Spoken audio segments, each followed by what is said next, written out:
Donc, soustraire les fractions. Comment on fait pour soustraire les fractions? Bon, alors soustraire les fractions, c'est comme les additionner, puisqu'en fait une soustraction, c'est une addition, enfin quand on connaît les nombres relatifs. Et donc, ce que l'on doit faire déjà, principalement, hein, c'est avoir deux fractions qui sont au même dénominateur quand on veut les soustraire. Et ensuite, une fois qu'elles sont au même dénominateur, eh bien, qu'est-ce qu'on fait? On met une grande barre de fractions et on met le dénominateur commun en bas, c'est-à-dire au dénominateur, et en haut, on écrit le calcul. Et ensuite, les numérateurs, c'est-à-dire ce qui est en haut, eh bien, justement, on les calcule. C'est-à-dire qu'on calcule l'opération des numérateurs et on obtient une fraction résultat. Et bon, cette fraction, parfois, on peut être amené à la simplifier au maximum. Généralement, on essaye de simplifier au maximum les fractions. Donc, là, on a un exemple, on a des exemples. Donc, par exemple, là, j'ai 7 sur 9 moins 2 sur 9. Donc, je dois calculer. Ils sont déjà au même dénominateur. Donc, comment est-ce que je fais? Je mets une barre de fraction comme cela, une grande barre, et je mets au dénominateur le dénominateur commun. Et ensuite, eh bien, je écris le calcul qu'il y a au numérateur en remettant le signe qu'il y avait entre les deux. Voilà, et ensuite, je fais le calcul. On obtient 7 moins 2 qui va nous donner 5. 5 sur 9. Est-ce que cette fraction est simplifiable? Non, elle n'est pas simplifiable puisqu'on voit que le numérateur et le dénominateur n'ont pas de facteur commun. Donc, on ne pourra pas retirer en haut et en bas. Donc, ici, on a un même calcul. On met 8 moins 3 en haut, l'opération, et en bas, on met 13 puisqu'on avait déjà le même dénominateur. Et ça va nous donner 5 sur 13. Et voilà. Est-ce que c'est simplifiable? Non, parce que bon, ces deux nombres, ils ne sont pas dans la même table de multiplication. Voilà. Ils n'ont pas des facteurs communs. Bon, bah maintenant on continue. Donc là on a 4 sur 5 moins 9 sur 5. Bon, alors là on est encore au même dénominateur, donc on met le dénominateur commun. On n'a pas besoin de mettre au même dénominateur puisqu'on y est déjà. Et là on va avoir 4 moins 9 égale au numérateur. Alors là il faut faire 4 moins 9.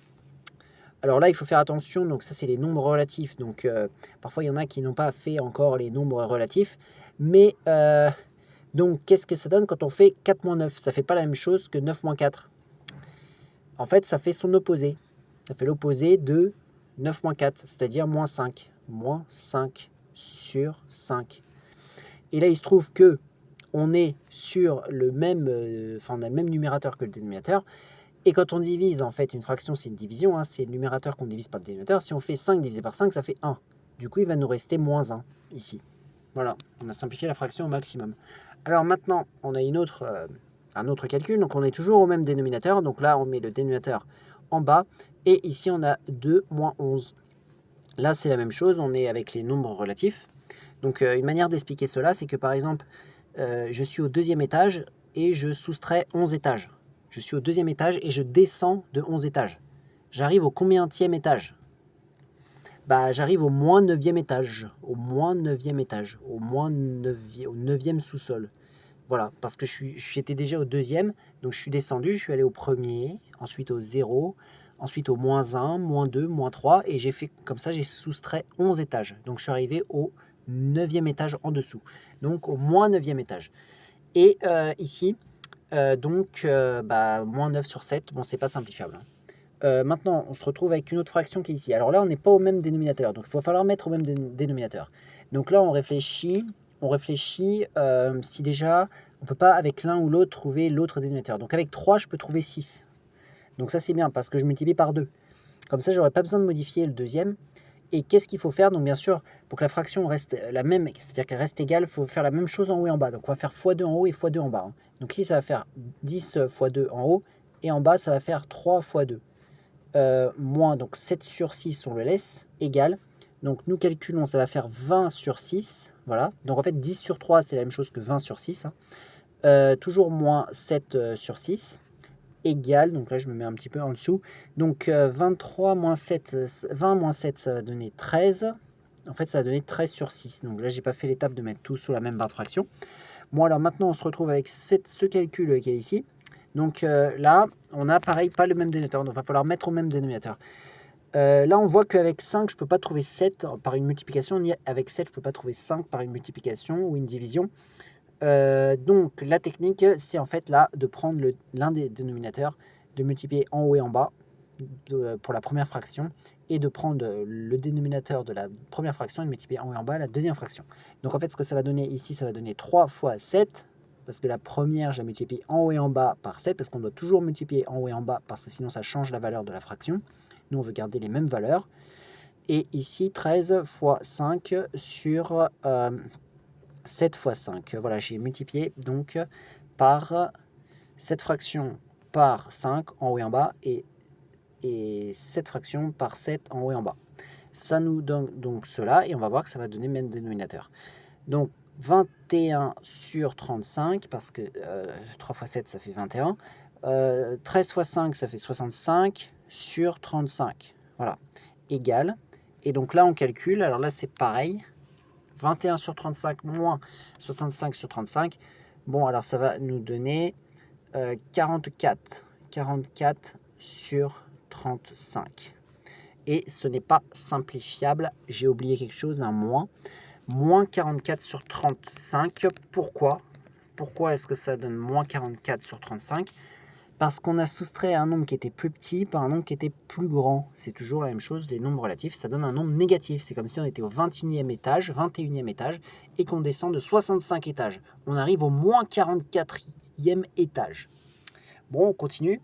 31 sur 27 moins 11 sur 9.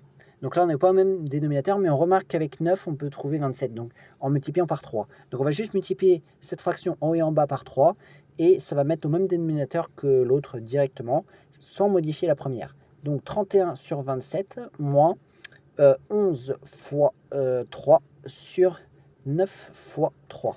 Ça va donner 31 sur 27, toujours, moins 33 sur 27. Et là, on voit qu'on est au même dénominateur. Donc, je soustrais les deux, c'est-à-dire, bon, déjà, je peux mettre sur la même barre de fraction. Ça va donner 31 moins 33 sur 27 égale. Et donc là, je soustrais 31 et 33. Et là, ça donnera encore un nombre négatif, c'est-à-dire moins 2. Moins 2 sur 27. Et ce n'est pas une fraction simplifiable. Maintenant, 5 sur 11 moins 7 sur 8. Bon, bah, on n'est pas au même dénominateur. Et on ne voit pas de manière d'obtenir 11 avec 8 et pas de manière d'obtenir 8 avec 11. Donc, ce que l'on fait, c'est que on va faire la même chose que ce qu'on a déjà fait. On prend le dénominateur de celui-là, on multiplie en haut et en bas celui-là. On prend le dénominateur de celui-là, on multiplie en haut et en bas celui-là. Donc, ça va donner 5 fois 8 sur 11 fois 8 moins 7 fois 11 sur 8 fois 11 égale 40 sur 88 moins 77, parce que 7 fois 11, ça fait 77 sur 88. Et là, on voit qu'on a obtenu le même dénominateur. Et maintenant, on va soustraire donc les numérateurs. Pas besoin de mettre sous la même... Enfin, je veux dire, on va mettre tout, mais on va faire le calcul directement. Donc, en bas, on aura 88. Et en haut, on fait la soustraction et ça donnera encore un nombre négatif. Donc, moins, parce qu'on soustrait 40, on fait 40 moins 77, donc 77 est plus grand que 40, donc ça donnera forcément un nombre négatif. Donc, combien ça va donner? Moins 37, parce que, bon, c'est toujours la même chose, hein. On imagine qu'on est au 40e étage et qu'on descend de 77 étages. On arrive au moins 37e étage. Maintenant, on arrive ici. Alors là, on a une fraction moins un nombre qui n'est pas sous forme d'une fraction. Mais un nombre peut être mis sous forme d'une fraction. En faisant comment? En le mettant sur 1, parce que ce nombre est égal à lui-même divisé par 1. Donc, ça nous fait 19 sur 3 moins 4 sur 1 égale. On multiplie, on voit que avec 1, je peux trouver 3. Donc, j'ai pas besoin de modifier cette fraction-là. Je multiplie par 3 en haut et en bas. La deuxième pour avoir 3 dans les deux. Hein. Donc, 19 sur 3 moins... Alors ici, ça va nous donner... Là, on va faire fois 3 ici. Et ici, on va faire fois 3. Ça va donner ici sur 3. Et ici, ça va donner 12. Maintenant, on va mettre tout donc sous une seule barre de fraction avec 3, le dénominateur commun au dénominateur. Et 19 moins 12, ça fait 7. On obtient 7 sur 3. Alors maintenant, on passe au suivant. Là encore, on a un nombre qui n'est pas sous forme de fraction, donc c'est 3, et on le met donc 3 sur 1. Donc là, je dois faire ce calcul-là. 3 sur 1 moins 5 sur 4. Et pour mettre au même dénominateur, le 1, je peux le changer en 4 en multipliant par 4. Mais bien sûr, je dois multiplier aussi en haut, comme d'habitude, pour ne pas modifier l'expression de la fraction. Ça va nous donner 12 sur 4 moins 5 sur 4. Donc maintenant, nous sommes au même dénominateur qui est 4. Et on fait la soustraction au numérateur, ce qui va nous donner 7, parce que 12 moins 5, ça fait 7. Et on ne peut pas simplifier cette fraction. On se retrouve maintenant avec cette fraction-là. Donc ça, en fait, cette fraction-là, on voit qu'il y a quelque chose, enfin ce calcul-là, il y a quelque chose d'un peu étrange. C'est que on voit qu'il y a un moins entre les deux fractions, mais, donc ça c'est les nombres relatifs, hein. Il y a un autre moins dans la fraction. Donc quand on a un moins comme ça qui est au numérateur d'une fraction, on peut, si on veut, le descendre au niveau de la barre de fraction, enfin juste devant. Et dans ce cas-là, il va rencontrer l'autre moins.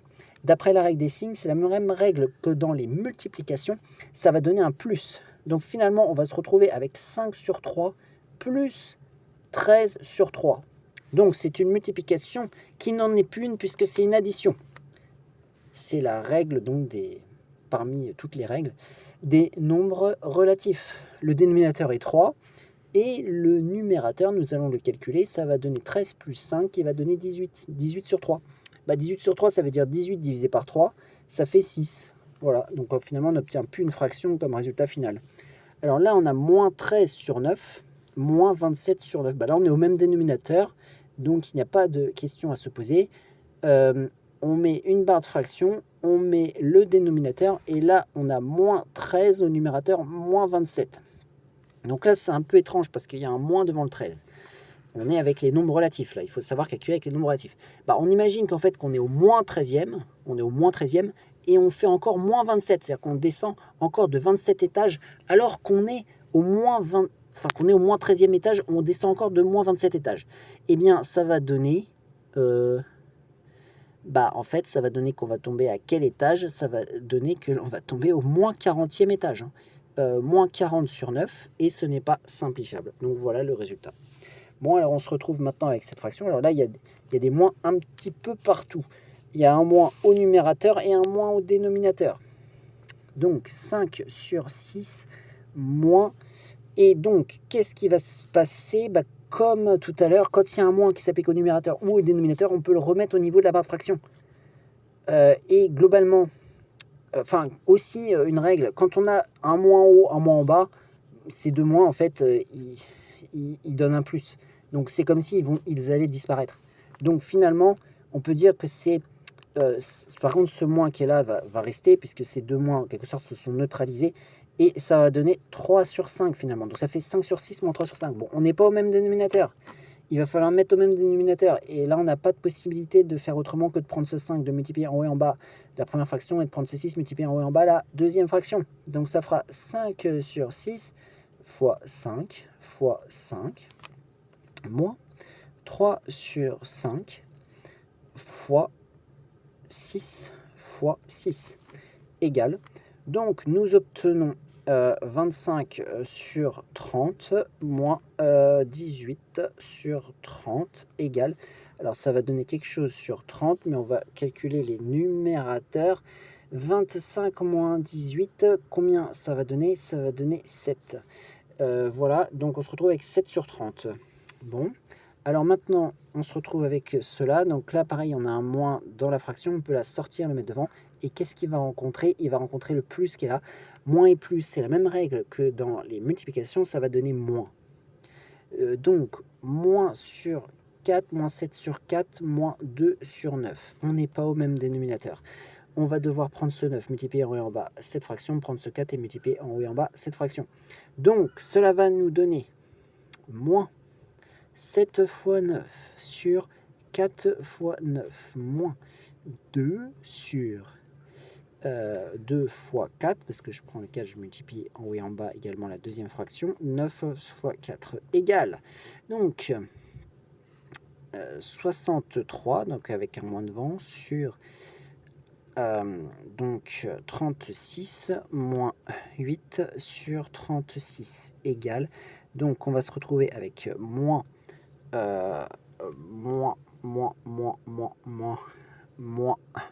71 sur 36. Voilà.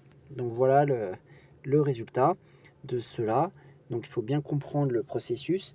Là, on a encore un autre calcul. Donc on a 5 sur 20 avec un moins devant.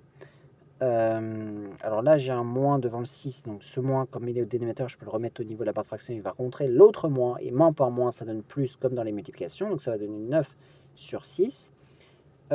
Égale, alors là, on voit que avant de mettre au même dénominateur, on voit qu'on peut simplifier. Il faut toujours essayer de simplifier au maximum, hein, sauf quand vraiment ce n'est pas avantageux.